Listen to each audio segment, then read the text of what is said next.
Selamat malam, salam sejahtera. Beberapa hari yang lepas, Sanusi mendakwa, menuduh kerajaan yang ditubuhkan oleh Datuk Seri Anwar Ibrahim melalui kabinetnya dikecam oleh Sanusi sebagai kerajaan luar tabi. Yang ini memang panas dan luar biasa. Apabila Sanusi benar-benar tidak suka dengan kerajaan Anwar Ibrahim, gabungan antara Pakatan Harapan dan Barisan Nasional yang digelar oleh Sanusi sebagai kerajaan luar tabi. Sebelum kita ulas tentang perkara ini, saya mohon bantuan kamu semua tekan butang subscribe untuk mendapatkan isu-isu terkini daripada channel saya ini. Baiklah, saudara-saudara sekalian, hari ini apabila Sanusi sudah selesai menyatakan hasrat di hatinya dengan mendakwa kerajaan gabungan perpaduan yang dititahkan oleh Agong yang didakwa oleh Sanusi sebagai kerajaan luar tabi, hari ini seorang ahli pengarah komunikasi Barisan Nasional Kedah meminta supaya Sanusi belajar terima takdir Allah. Alus serta Menteri Besar Kedah, Datuk Seri Muhammad Sanusi Maknor diharap dapat menerima kenyataan dengan berhenti mengkritik kerajaan perpaduan.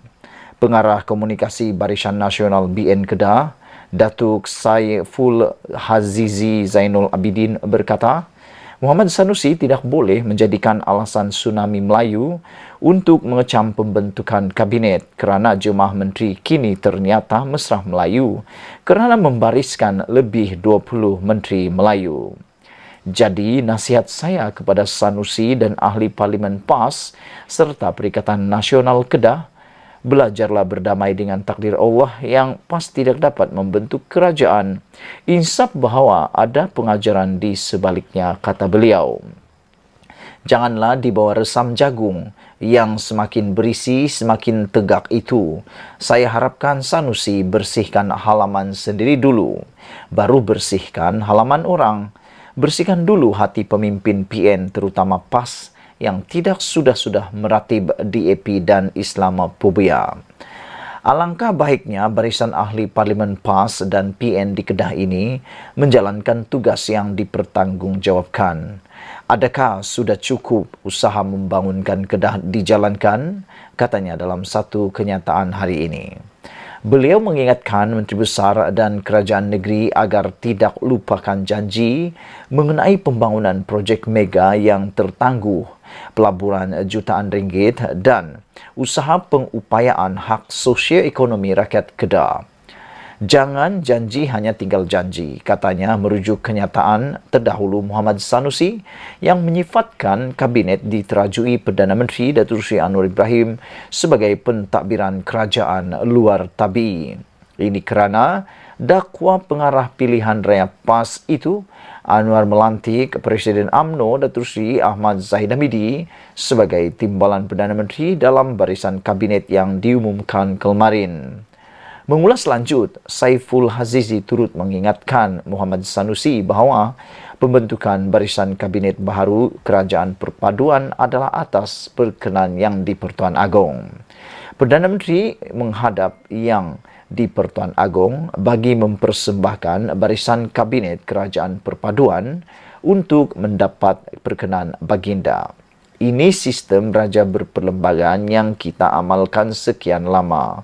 Sementara itu, ahli Parlimen Sungai Petani Dr. Taufik Johari berkata, tindakan mencerca kerajaan persekutuan yang baru dibentuk mencemar kewibawaan Muhammad Sanusi sebagai seorang Menteri Besar. Muhammad Sanusi lupa bahawa beliau sendiri bertindak di luar tabi demokrasi, membelakangkan semangat undang-undang tubuh negeri Kedah dan mengkhianati mandat rakyat dengan menubuhkan kerajaan khianat PN Kedah. Ibarat ayam berkokok, ekor bergelemung tahi, Muhammad Sanusi harus sedar rakyat tidak akan sesekali lupa Perikatan Nasional didirikan oleh ahli Dewan Undangan Negeri ADUN dan ahli-ahli parlimen yang bertindak di luar tabii demokrasi dengan mengkhianati mandat pilihan raya umum ke-14, katanya. Dr. Taufik berkata, kempen PN sewaktu PRU 15 yang berteraskan cercaan dan fitnah jijik juga menggugat keharmonian masyarakat di negara ini.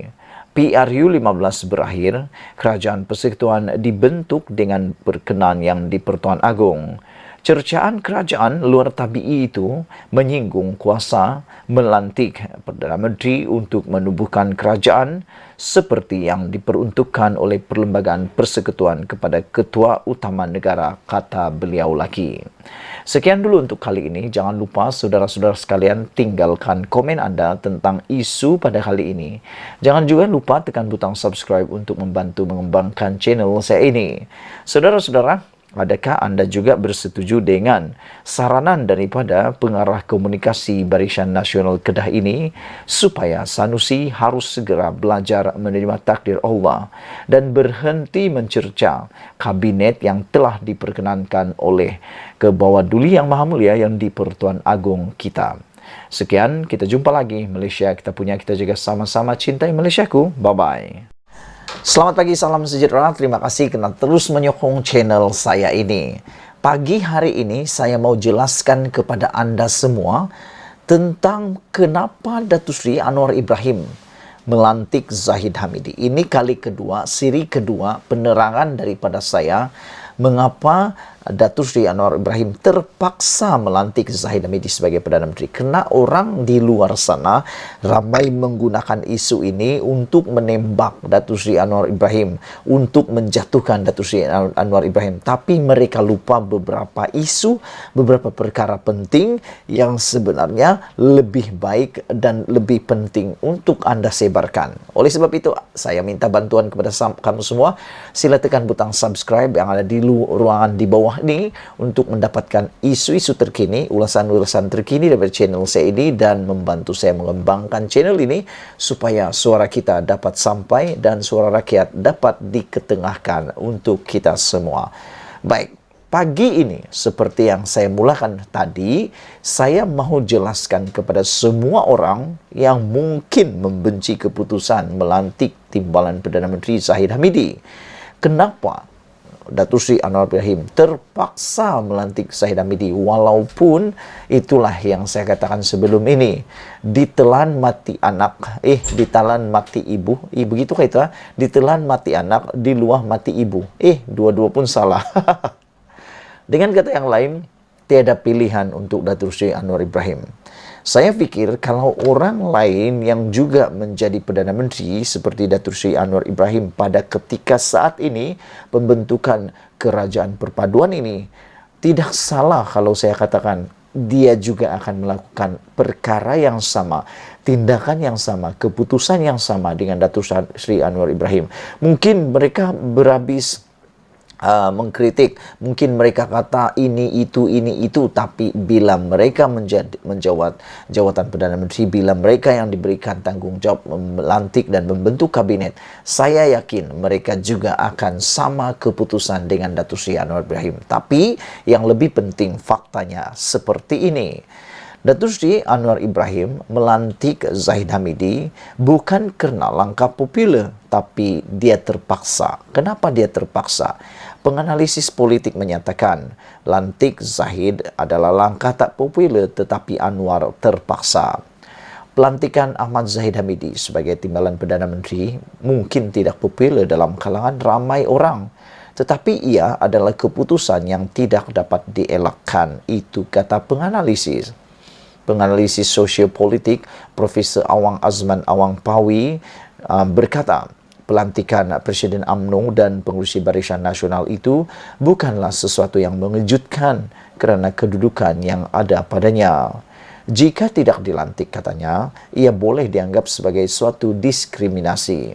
Pelantikan Ahmad Zahid adalah selaras dengan konsep undang-undang, iaitu seseorang tidak dianggap bersalah sehingga dibuktikan sebaliknya. Ini adalah konsep dalam perlembagaan undang-undang di negara ini, katanya lagi. Pendapat itu turut dikongsi beberapa penganalisis lain yang berkata, sama seperti Ahmad Zahid, Perdana Menteri Anwar Ibrahim juga berada dalam situasi memerlukan sokongan. Profesor Pengajian Asia di University Tasmania, James Chin, berkata, kedua-dua tokoh terbabit memang bersahabat sejak sekian lama, malah sejak 1990-an, Ahmad Zahid dianggap sebagai anak didik Anwar. Kata Chin, memang ada ramai rakyat Malaysia, terutamanya dalam kalangan kelas pertengahan bandar, berharap Ahmad Zahid tidak diberi tempat dalam kabinet Anwar berdasarkan statusnya yang sedang berdepan 47 pertuduhan rasuah di mahkamah.